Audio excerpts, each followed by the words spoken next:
Allez, on continue les tests sur la P1. On va lancer l'impression du casque de Dead Space sur le double format. Donc, dans le gauche, je viens mettre de l'Anycubic High Clear Resin comme simulé dans le logiciel. Donc, on va en mettre juste ce qu'il faut, 350 grammes.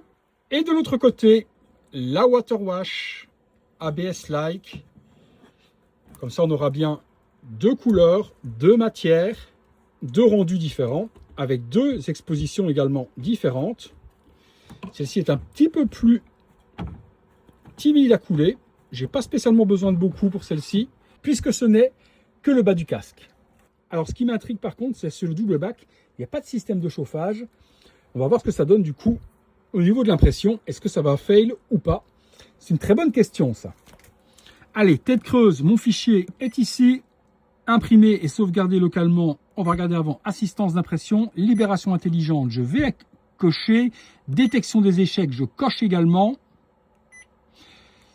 Chauffage, oui, bien que pour moi, il n'y avait pas. Timelapse, eh bien, on va enregistrer également. Et détection AI aussi. Comme ça, l'assistance complète est activée. Écoutez, c'est parti. Souhaitez-moi bonne chance.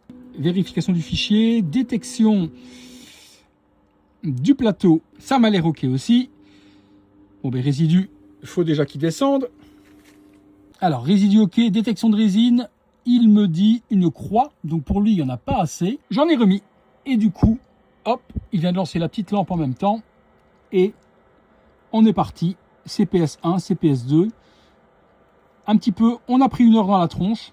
Tout à l'heure, c'était 4h30, maintenant on est sur 5h23, et d'un côté, 3h36. Mais à mon avis, l'un ne peut pas terminer avant l'autre, puisque les deux plateaux sont joints de la sorte. Donc, 5h23, on se retrouve quand c'est terminé. Print terminé. Il a fallu 5h47 au total. Voyons voir ce qu'il en est.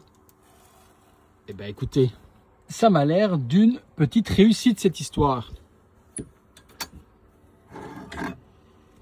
Retirons les pièces pour voir. Eh bien, ouais.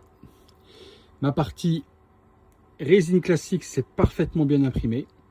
Et la partie résine translucide, waouh! Là, par contre, c'est translucide de chez Translucide. Hein. Oh la vache! On voit clairement à travers. Seul truc que je peux reprocher pour le moment, ben vous voyez là sur le côté, ça coule et il n'y a pas de truc pour égoutter.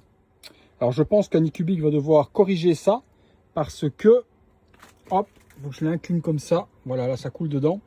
Mais quelque chose pour égoutter les pièces une fois terminées, c'est pas du luxe. Mais en tout cas, la promesse est tenue. On peut donc bien imprimer deux couleurs et deux matières.